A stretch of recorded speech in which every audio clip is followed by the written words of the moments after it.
everyone, welcome back to my channel. I know it has been a hot second. I didn't know what I wanted to make a video about until I set up the dates for a move and started going through all of my stuff, and then I stumbled upon I'm getting rid of a lot of books. So let's talk about the 15 books that I am getting rid of. Apparently that's the amount that the average American has in their home. I have over 100 and I'm getting rid of 15. I'm just gonna grab books and start. So this one is The 10,000 Doors of January by Alex E. Harrow. This book, it was so not for me. I DNF'd it about maybe 50 pages in. The way that this is written is in third person, but it's also like past tense. The narrator of the story would go back and be like, wait, that should be a capital. Like, it was just correcting its grammar throughout, and it was very strange. So the narration wasn't for me, but it was supposed to be about imperialism and supposed to be about colonialism. I think that's the right word. Basically, white people going into other people's cultures, taking their stuff, taking their culture. That's what this was supposed to be about, but and it is a topic I still have interest in, but unfortunately, the narration couldn't get through it. So this is gonna go to a home, probably.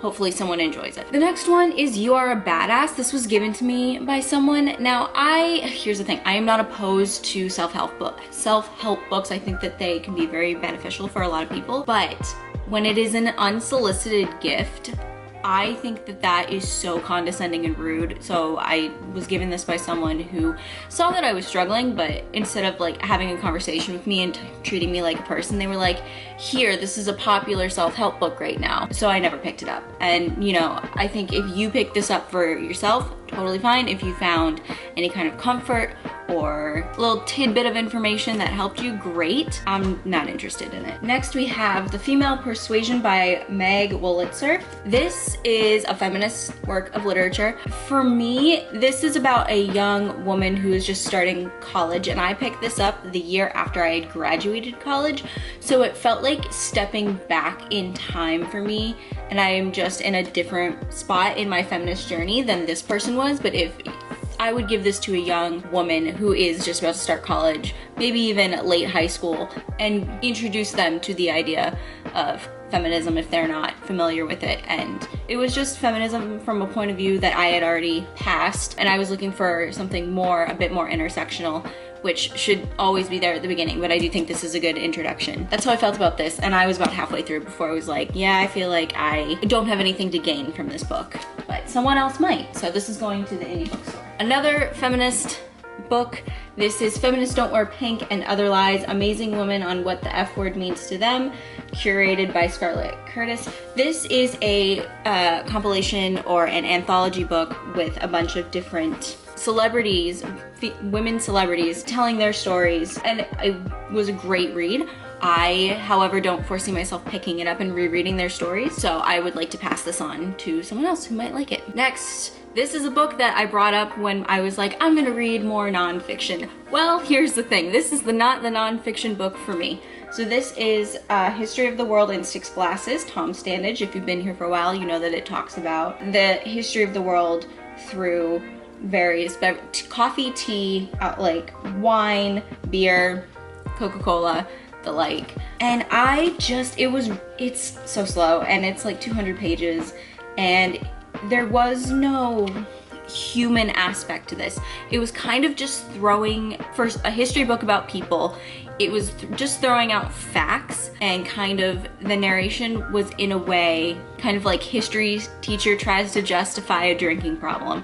So this is not for me. There was no human element to this book to make me interested in the history, because that's why I like history. It's learning about other people. I'm not so interested in cold hard fact. I want to know like the ins and outs as much as one can infer from historical fact. So there was no narration on that point, and it was just kind of like, see, it's completely normal to like have 6 beers with your friends on a weeknight before you have a big presentation, and I'm like,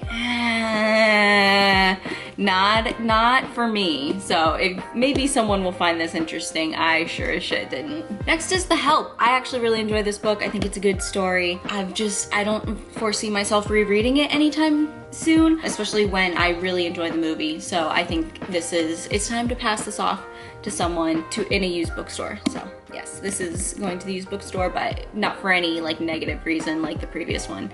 It's just time to say goodbye. Next we have American Psycho by Bret Easton Ellis. I haven't seen the movie. I have no interest in watching the movie. I have no interest in reading the book. I thought I did because it's like a classic movie, a classic book, but the reality of the situation is I don't like true crime. I don't care about serial killers, so hard pass on this one. Maybe someone will find this super cheap and think it's a total score. All right. Ah, yes. This is The War of Two Queens by JLA. This is the 5th book.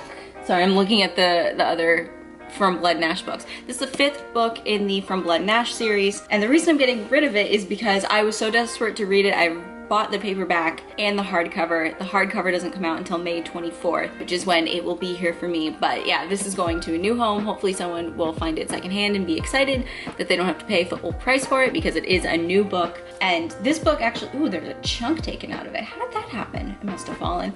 This is a very controversial book on the internet. A lot of people really didn't like it. It's kind of like the tipping point for a lot of people with this series where they decided I'm going to continue or I'm not. Maybe one day I'll have a broader conversation about that, but I am of the mindset of I enjoyed it. I'm very excited to get my hardback copy of it. This is my trashy, smutty vampire series that I really enjoy. It holds no weight to me. It's not like profound in any way. It's just entertaining. So yeah, I'm very excited to get the hardback. Hopefully someone will find this book in the secondhand store and enjoy it. This is The Girls by Emma Cline. This is a book that takes place during the 60s and 70s and very closely relates to the Manson family, or is another version of the story, or was inspired by that story.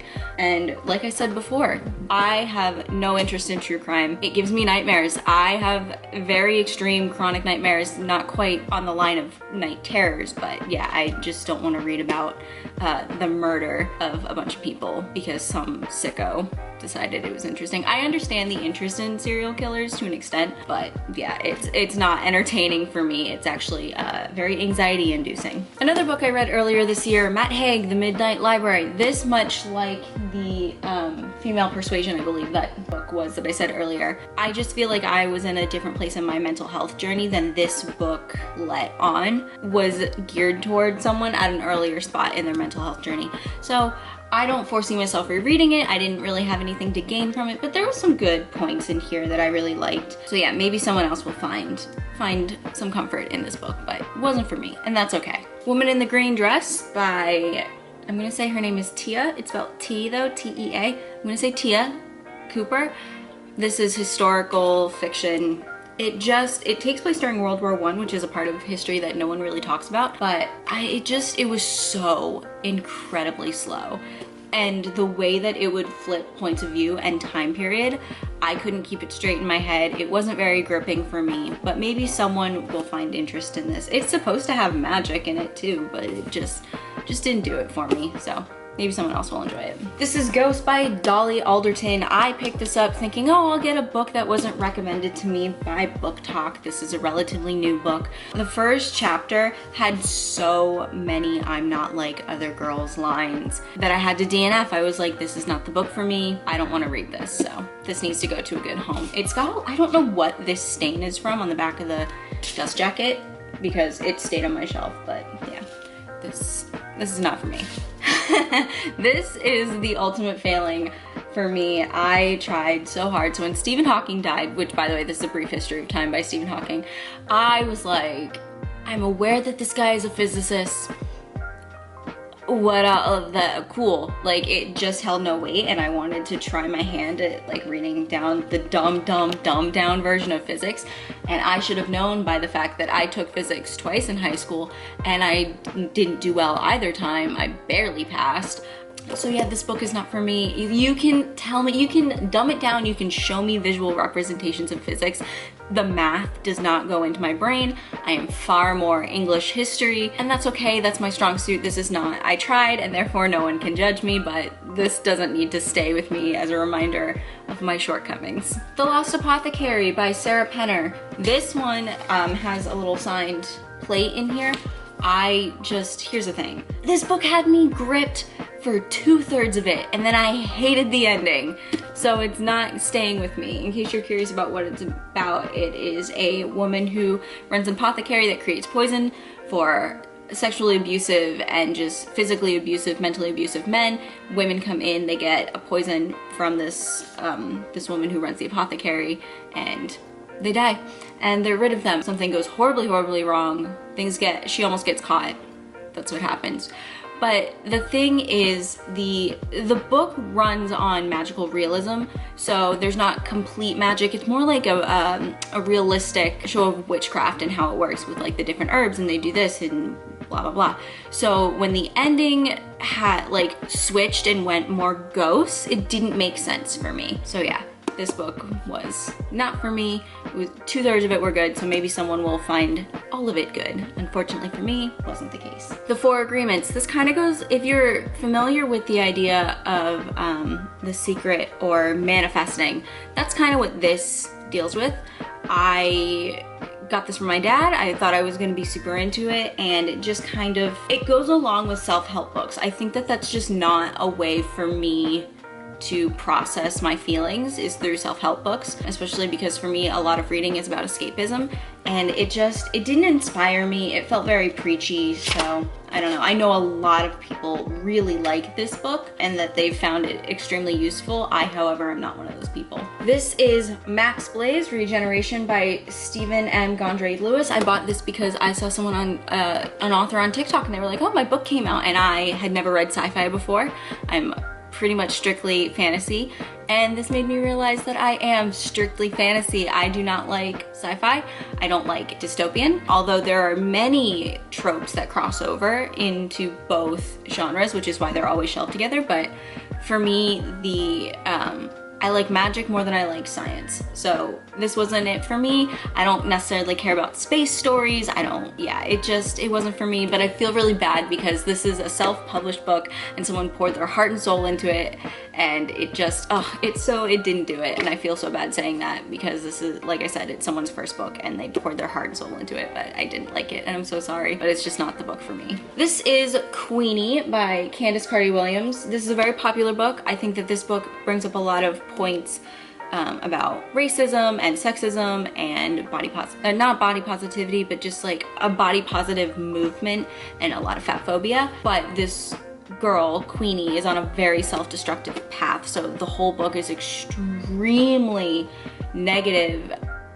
Or it has this girl who is telling her story and has a very negative point of view and view of herself, and so I had a really hard time getting through this. I actually didn't even really like the main character that much, but I don't think that this is a bad book per se. I think that it brings up a lot of things that are worth talking about, and it's not doing me any good just sitting on my shelf because I have no intention of rereading it. So I think it would be better suited to go to a secondhand bookstore where someone can find it and gain something from it. Yeah, it's a very dark book, and like I said, it brings up a lot of things that are worth talking about, but unfortunately not one I wish to keep. It's one I wish to pass on. All right, and we did that just in time for my camera to overheat. So thank you guys so much for watching. Let me know if you are interested in reading any of the books that I have unhauled, or if you have read any of the books that I have unhauled.